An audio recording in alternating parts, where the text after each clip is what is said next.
इस दुनिया को ये हुआ क्या? कहीं पर ठरकी बुड्ढा तो कहीं पर हरामी बुड्ढा। ए बाबा भोसड़ी वाले, अब क्या रिलेशनशिप के नाम पर बकचोदी बस बुड्ढे ही पेलेंगे क्या? इस पूरे दुनिया में इन दोनों को छोड़कर कोई और लड़की नहीं है जो बकचोदी के मामले में इन दो बुड्ढों को भी पीछे छोड़ दे? क्योंकि मारी छोरिया छोरों से कम है के। लेकिन आपने बाबा जी मेरा तो दिल ही तोड़ दिया।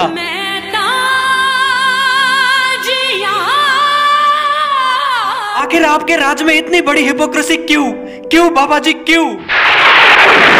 तो क्या हाल है आप सबका? तो यार आज हम बात करेंगे बॉलीवुड की एक और ऐसी एक्ट्रेस के बारे में जिसके कांडों के चर्चे मार्केट में कुछ इस कदर बहते हैं जैसे किसी गंदी गटर में सुअर की टट्टी, और जिनका ड्रग्स माफियाओं के साथ मिलना जुलना चलता रहता है। और ये इतनी ज्यादा पॉपुलर है कि कल दीपिका पादुकोण गई थी। दीपिका पादुकोण कौन है? दीपिका पादुकोण कौन है? छोरो इतनी भी कोई पॉपुलर नहीं है।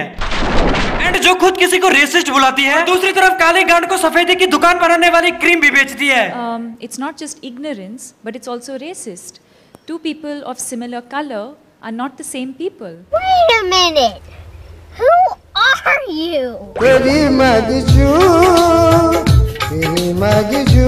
एंड तुम्हारे जनरल इन्फॉर्मेशन के लिए बता दूं कि इसने अपनी सुनहरी शक्ल चमकाने के लिए प्लास्टिक सर्जरी भी करवा के रखा है। मतलब ये उन लोगों में से है जिनके अंदर चूतियापो वाले सारे गुण शरीर के हर छेद से दौड़ रहा होता है, लेकिन किसी दूसरे को चूतिया बुलाने में इन्हें बड़ा मजा आता है। मजा आया। और प्लास्टिक सर्जरी की वजह से बॉलीवुड की इस हाईएस्ट पेड एक्ट्रेस को लोकल और इंटरनेशनल लोग इसे दीपिका पादुकोण के नाम से जानते हैं, जिसका नाम 2018 में पूरे एशिया की टॉप सेक्सी लड़कियों में आ चुका है प्लास्टिक सर्जरी की वजह से। एंड इनकी गिनती बॉलीवुड के उन चुनिंदा लोगों में होता है जो अपने आप को एक पॉपुलर सेलिब्रिटी दिखाने के लिए इंटरनेट से फेक फॉलोअर्स खरीदते हैं ताकि कोई भी साधारण इंसान इनकी सोशल मीडिया अकाउंट देखकर बोले अरे ये तो एक सेलिब्रिटी है। एंड उन्हीं अकाउंट्स पर ये विलायती चड्डियां बेचकर उन विलायती कंपनी से अपने हर एक पोस्ट के लिए 1 से 2 करोड़ रुपया चार्ज करके उन कंपनीज का बड़े ही प्यार से चूतिया काट देती है। This is business. और इसकी रिलेशनशिप स्टेटस जिसे सुनने के बाद शायद हमारे महेश भोसड़ी वाले भी बिस्तर से कूदकर अपनी जान दे देंगे। भगवान करे मेरी ये बात सच हो जाए। ऊपर से बिस्तर की हाइट भी चाचा जी के हिसाब से बहुत ज्यादा ऊंचा है, तो मरना तो कंफर्म है। सही पकड़े हैं। तो दीपिका पादुकोण की ऑफिशियल प्यार मोहब्बत वाली जिंदगी का आरंभ होता है निहार पांड्या के साथ, जो हार्दिक पांड्या का भाई तो बिल्कुल नहीं है। और इसके साथ हमारी दीदी 3 सालों तक लिविंग रिलेशनशिप में थी। अब लिविंग रिलेशनशिप का मतलब समझते हो ना तुम लोग? अगर नहीं भी समझते तो भी कोई बात नहीं, क्योंकि मैं बैठा हूँ ना तुम्हें समझाने के लिए। तो लिविंग रिलेशनशिप का साफ मतलब ये होता है कि गाड़ी चाहे तुम जैसे मर्जी चला सकते हो, बट उसका पेपर नहीं बनवा सकते। और कसम बाबा भोसड़ी वाले की, मेंटोस जिंदगी से भी ज्यादा मजेदार है ये वाला जिंदगी। नाइस। लेकिन हमारी दीदी 3 सालों तक सेम ड्राइवर के साथ रहने के बाद दीदी उससे बोर हो जाती है और उसे टाटा बाय बाय कर देती है। Bye bye tata goodbye. और उसके जगह पर उपेन पटेल का वेलकम करती है। लेकिन बदकिस्मती से इन भाई साहब को दीपिका की गाड़ी चलाने का शुभ अवसर बस कुछ ही दिनों के लिए प्राप्त होता है, क्योंकि दीदी का सबके लिए धड़कने वाला दिल अब महेंद्र सिंह धोनी पे आ गया था।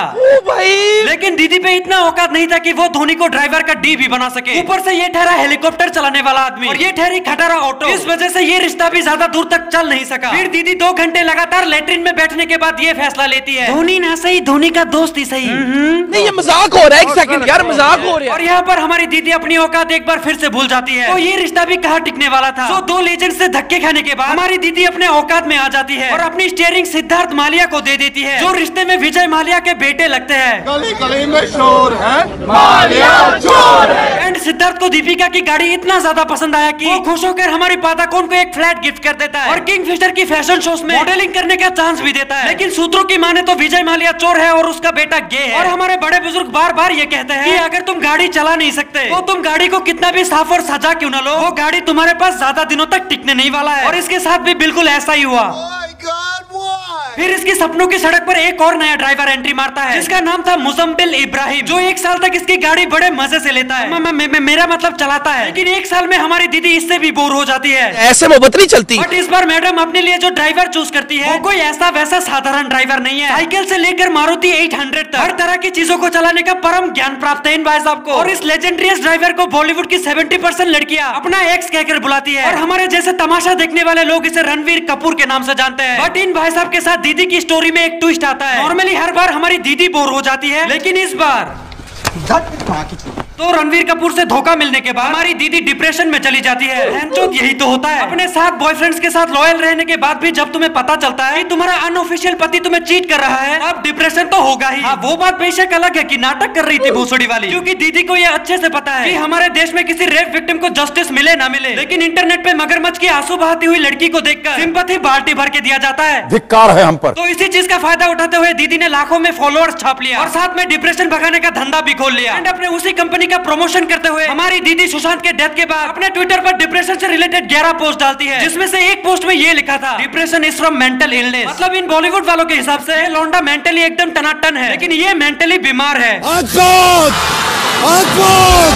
साथ डीजे वाले बाबुओं के साथ अपना गाना बजा लेने के बाद फाइनली इन्हें अपना सपनों का राजकुमार मिल ही जाता है। फिल्म में मुझे शायद ही रानी नहीं मिली, लेकिन मुझे रियल लाइफ में मुझे मेरी रानी मिल गई।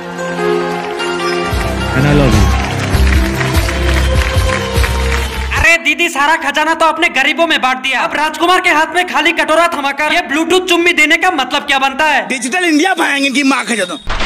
और इस सड़क छाप राजकुमार को इस पूरी दुनिया के कुछ लोग रणवीर सिंह के नाम से जानते हैं, जिसे फैशन के नाम पे अपनी बीवी के कपड़े पहनने का कुछ ज्यादा ही शौक है। एक सेकंड, ये ड्रेस कुछ जाना पैसा ना सा नहीं लग रहा? गोलमाल है भाई, सब गोलमाल है, गोलमाल। तो इस ड्राइवर के साथ कुछ दिन रहने के बाद हमारी दीदी इससे शादी कर लेती है, क्योंकि तब तक दीदी को भी ये पता लग चुका था कि इस गाड़ी पे अब सर्विसिंग नहीं सीधा बैन लगेगा। तो शादी कर लेना ही इनके लिए बेस्ट ऑप्शन था। एंड ये शादी बस दीपिका और रणवीर का नहीं था, ये शादी था ओप्पो और वीवो की शादी, एशियन पेंट्स के साथ नैरो लेग की शादी और भोसड़ी वाले के साथ भोसड़ी वाली की शादी। तभी मैं माफ करना, गुस्से में इधर उधर निकल जाता हूँ। अब इतने सारे लोगों के साथ खुल्लम खुल्ला बकचोदी पेलने के बाद भी लोग इसके नाम पे मोटिवेशन स्पीच देते हैं, क्योंकि हम एक ऐसे समाज में रहते हैं जहाँ पर रणवीर कपूर को फकबॉय कहा जाता है और इसे स्ट्रॉन्ग एंड इंडिपेंडेंट वुमेन कहा जाता है। अब मेरा मानना ये है कि अगर ये चूतिया है तो ये भी चूतिया ही है, और अगर ये इंडिपेंडेंट है तो ये भी इंडिपेंडेंट ही है। इक्वालिटी। तो आप बात करते हैं इसकी जिंदगी में उथल पुथल मचा देने वाली कुछ कंट्रोवर्सीज के बारे में। ऐसे तो ये मैडम ज्यादातर कंट्रोवर्सीज में नहीं दिखाई देती, लेकिन 5 साल पहले फेमिनिज्म के नाम पर इनका एक बकचोदी से भरा हुआ वीडियो आया था, जिसके बोल कुछ इस तरह के थे, माय चॉइस टू मैरी और not to marry, to have sex before marriage, to have sex outside of marriage. इस लाइन को सुनने के बाद इस पूरे दुनिया में बस 7 लोगों को ही मजा आया होगा। अभी मजा आएगा ना भिड़ो। एंड हो सकता है एक बंदा डिप्रेशन में भी चला जाए, तो दीदी प्लीज उसे अपने डिप्रेशन भगाओ केंद्र में एडमिशन दिलवा देना। #request। एंड ऐसी लड़कियों के अंदर ही तो शादी के बाद भीगे चप्पल से सुताई होती है, क्योंकि शादीशुदा होने के बाद भी अगर तुम किसी दूसरे के साथ लूडो खेलते हुए पकड़ी जाती हो तो पति तुम्हारी आरती नहीं उतारेगा, सीधा चप्पल ही आएगा। यही नहीं, अभी और सुनिए। My choice to love temporary और लस्ट फॉरएवर। अबे ओ सोनम गुप्ता की छोटी बहन, तुम जिसके साथ प्यार के नाम पे टाइम पास कर रही हो सकता है वो तुम्हें सच में प्यार करता हो। अब ऐसी हालत में तुम जब उसे ये कहोगे, सुनो माय लव इज टेम्पररी, लेकिन क्यों? Because it's my choice. अब वो बंदा तो 100% डिप्रेशन में जाएगा, और एक बार डिप्रेशन होने के बाद उसे कहाँ जाना पड़ेगा? तुम्हारे ही डिप्रेशन भगाओ केंद्र में। My choice to come home when I want. Don't be upset if I come home at 4 AM. And सुबह 4 बजे घर आने के बाद अगर तुम्हारा बाप तुम्हें घर से लात मार के बाहर निकाल दे, तब ये मत पूछना पापा आप मुझे ऐसे कैसे घर से बाहर निकाल सकते हैं, because it's your father's choice. My choice to have your baby or not. इसीलिए शायद। अब देखो फेमिनिज्म कोई बुरी चीज नहीं है, बट कुछ लोगों ने इसे इतना टॉक्सिक बना दिया है कि अब अगर कोई लड़की किसी के सामने जाकर बोले तो मेरी बहनों और उनकी भाइयों मैं एक फेमिनिस्ट हूँ, तो सामने वाला इंसान तुम्हारे मुंह पे गोबर फेंक के मारने से पहले 1 सेकंड भी नहीं सोचेगा, क्योंकि पहले फेमिनिज्म लड़कियों को समान अधिकार देने के लिए था, लेकिन अब पूरे दुनिया को रेंडी खाना बनाने के लिए है। एंड शायद इसीलिए आजकल ये बच्चे भी कहते हैं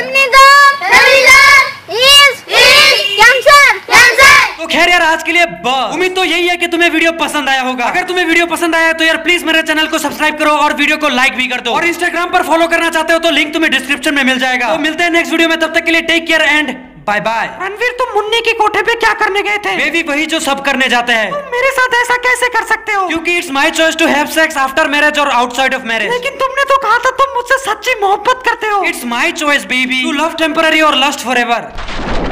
मैंने कहा fuck fake feminism, fuck fake feminism कईयों का धंधा, ये गूगल करो पहले इसका मतलब क्या होता है। वक्त नहीं है इतना तो रुक मैं बताता हूँ, अगर तेरे पास अब इतनी अक्ल ना है, लड़का हो या लड़की हक बराबर होना चाहिए। इट्स हर चॉइस के बात ना घुमाइए, रेप की सजा भी सजाए मौत होनी चाहिए, झूठे रेप केस पे लड़कियों को लटकाइए। बात क्या करते हो मेरे मुंह ना लगो, वायरल होते स्क्रीनशॉट सब मारने चलो, कोई नहीं देख